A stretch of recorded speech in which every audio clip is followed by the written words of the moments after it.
I've watched people pull up to Starbucks in $50,000 vehicles, tap their card for a $7 latte.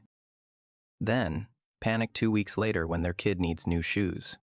Meanwhile, the person making half their salary sleeps soundly at night, with actual money sitting in their account.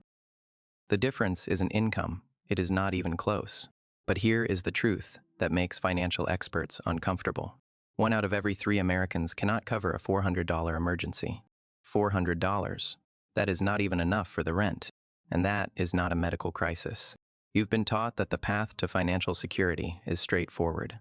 Get a good education, land a decent job, work hard, earn more money, and everything else falls into place. That is the script. That is what your parents told you. What your teachers reinforced, what society promised, would work. Because the script is broken, it was always broken.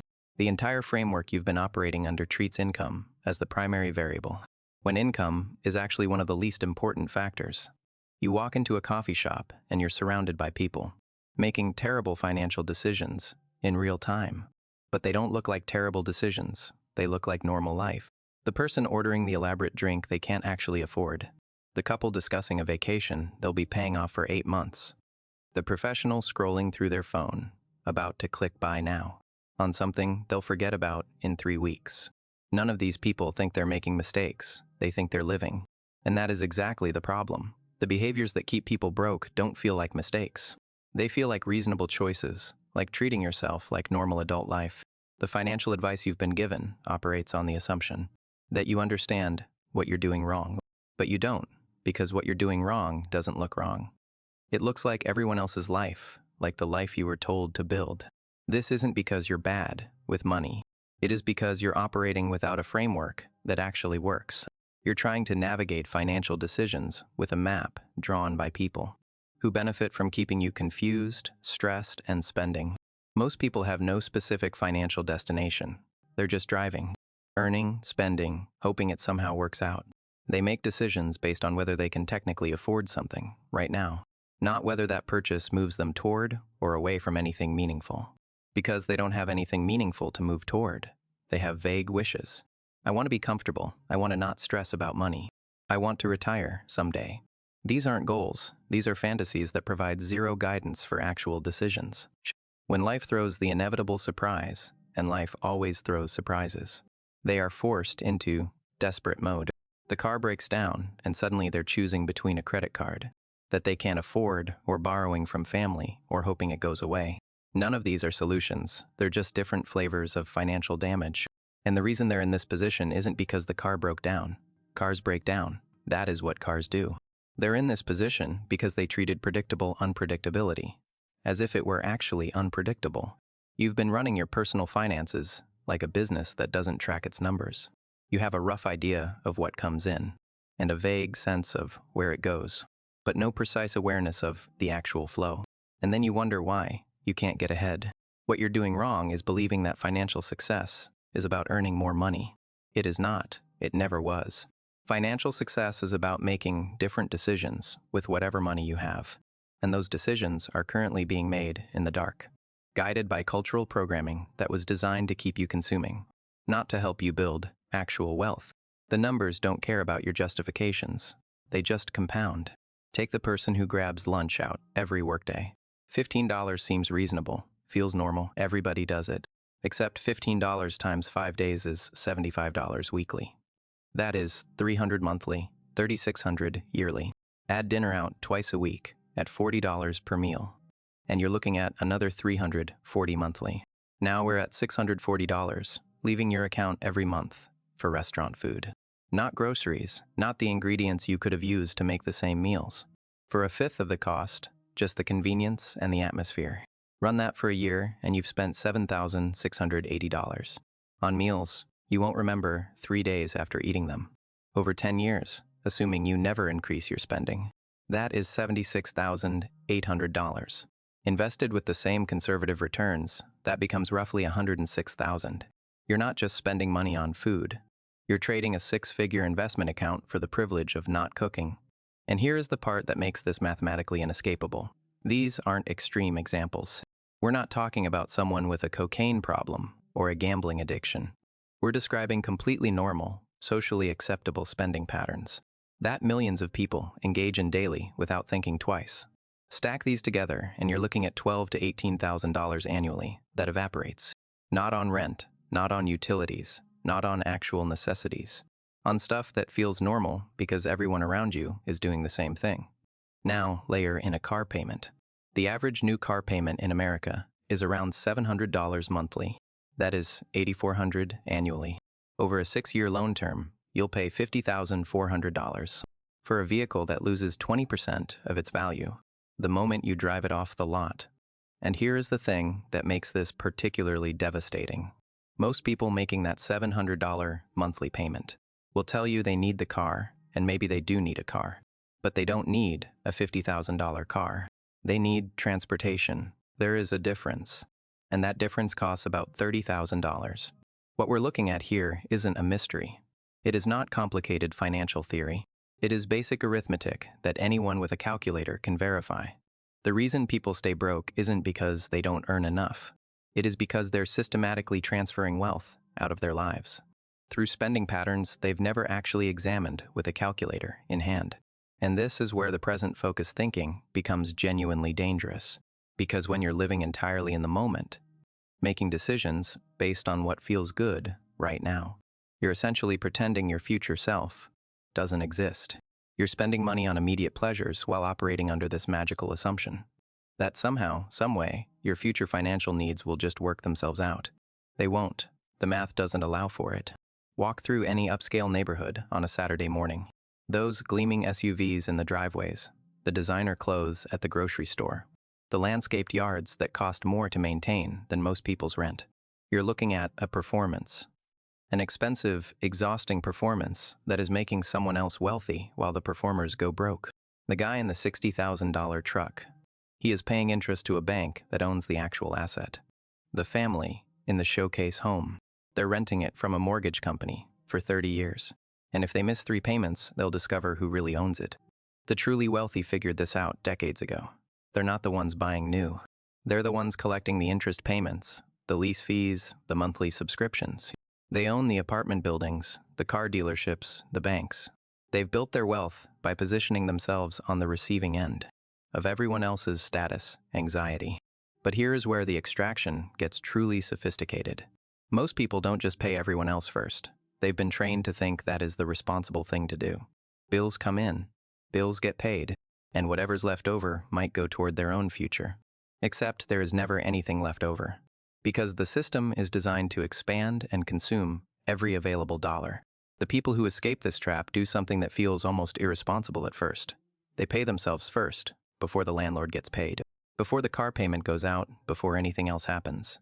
They move money into assets they actually own, not into a checking account where inflation will eat it, into investments, into ownership stakes, into anything that puts them on the receiving end of the wealth transfer, instead of the paying end. When you pay yourself first, something shifts. Suddenly, you're living on 85% of your income instead of 100%. And you have to make different choices. You can't afford the impressive apartment anymore, so you take the smaller one. You can't lease the new car, so you buy used. You can't maintain the performance, so you stop performing. And here's the revelation. Nobody actually cared about the performance, except you. This fear serves a purpose. It keeps the wealth stratification intact. The people at the top own assets that appreciate. Real estate, businesses, stock portfolios, intellectual property. The people at the bottom own nothing and rent everything. Their labor, their housing, their transportation, their entertainment. They're paying monthly fees to access things they'll never own, generating passive income for people who figured out the game decades ago. Most people spend their entire working lives thinking about money in terms of hours traded for dollars. They calculate their worth by their hourly rate or their annual salary. They believe that working more hours is the only way to earn more money. This is exactly the mindset that keeps them broke, because there is a hard ceiling on how many hours you can work. Meanwhile, the people building actual wealth stopped trading time for money years ago. They've built systems where money comes in whether they're working or not. Take that emergency fund everyone keeps mentioning, the one. Financial experts drone on about having 3 to 6 months of expenses saved up. That number probably makes you want to close this video right now, because it feels impossible, But here is the mechanical reality they skip over. You don't start with 6 months. You start with $50, literally $50. Open a separate savings account this week, not next month, this week. Transfer $50 into it, then forget it exists for anything except actual emergencies. Not "I really want those shoes" emergencies. Real emergencies. The kind where your car won't start and you need to get to work. Or your phone screen shatters and you need it for your job. That $50 doesn't solve your problems. It barely dents them. But it creates a microscopic gap between you and total chaos. And that gap is where different decisions start becoming possible. Now let's talk about goals, because this is where people get it catastrophically wrong. They set goals like save more money, get out of debt, or be financially stable. These aren't goals. These are wishes. Here is the mechanical process. Take out your phone right now. Open your Notes app. Type one financial goal with a specific number and a specific deadline. Not 3 goals, not 5 goals. 1 goal. Maybe it is eliminate $4,000 in credit card debt within 12 months. Maybe it is save $8,000 for a used car within 2 years. The specific target doesn't matter as much as the specificity itself. Once you have that number and that deadline, you can reverse engineer what needs to happen monthly. Every single purchase you consider from this moment forward gets filtered through one boring question. Does this move me closer to my target this month or further away? That is it. That is the entire decision-making framework. This sounds mechanical because it is mechanical. You're not trying to become a different person with different desires. You're trying to install a simple filter that catches wealth, destroying decisions before they happen. The reason this mechanical approach works is because it removes the emotional negotiation. You're not trying to develop willpower or discipline or any of those abstract qualities. That sound impressive, but don't actually help when you're tired and stressed and standing in front of something you want. You're just checking a number, closer or further, yes or no. Start with these 2 mechanical actions. $50 in a separate emergency account. One specific financial goal with a number and a deadline written in your phone. Not next week, not after you finish this video and think about it. Right now, while the information is fresh, and before your brain talks you out of it with very reasonable sounding excuses about why later would be better. These actions are boring. They're not exciting. They won't make you feel like you're doing something dramatic or impressive. But boring and mechanical is exactly what breaks the cycle. You've been operating on emotion and impulse and hope. That is how you got here. The way out is through small, stupid, mechanical actions, repeated until they become automatic. Calculate what 6 months of bare minimum expenses actually cost you. Not your current lifestyle, the version where you've stripped out everything, except shelter, basic food, utilities, and transportation to job interviews. That number, sitting in an account you don't touch, is your escape hatch. It is what lets you quit the job that is destroying your health.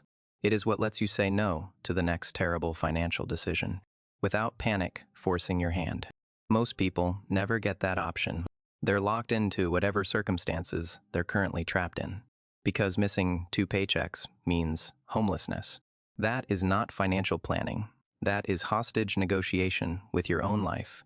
The debt elimination strategy isn't about becoming debt-free for some moral victory.